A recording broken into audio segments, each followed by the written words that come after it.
Հարգուն ժողովուրդ, վաղուց վիդեո չեմ գցել սերվիզի վիճակը, այս Chevrolet-ից պատմեմ, այդքան որ ասում եմ չի կարելի յուղ փոխել այս ավտոները, Ford Fusion-ա, չգիտեմ, Connect-ա, Chevrolet-ներն ա, ու էսի LF կառոպկեն ա, սրա ֆիլտրն էլ ա մեջտեղը, էնյա, էլի յուղ են փոխել, ու կառոպկեն պրոբլեմ ունի, ես LF-ն էլ հանրապետությունում զապչաստ կարելի ասել չի ճարվում, ֆիլտրը մեջտեղն ա, էսա,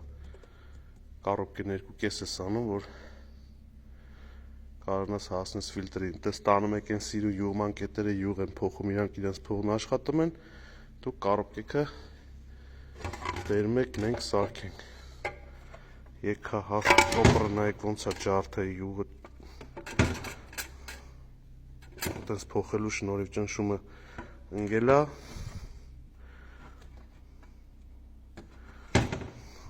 ստեղա ջարդ է, ստեղա ջարդ է, ու ստեղ նայեք, 40 կտոր է,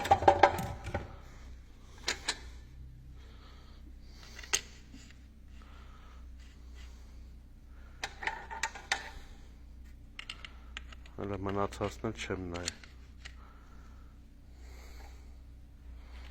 ինչ ասածս ժողովուրդ ջան, Elantra-ա, Fusion-ա, Hyundai-ա, Kia-ա, որոնց ֆիլտրը մեջտեղն ա, մի տարեք այդ սիրուն տեղերը յուղ փոխեք, այսպես խնդիրների առաջ եք կանգնում, թազա յուղը պրիսատկեն ուժեղ ա, այս մրերը մաքրում ա, տանում ա ֆիլտր զաբի տանում, ճնշում ընգնում ա, ու սկսում ա ուդարներով աշխատել կառոպկեն, ուդարները տալիս է սենց բաների հանգեցնում, ինչ պատմեմ, վարիատորներ միշտ, հիմնականում, այս շաբաթ ոնց որ ավտոմատների հերթ էր, այսքանը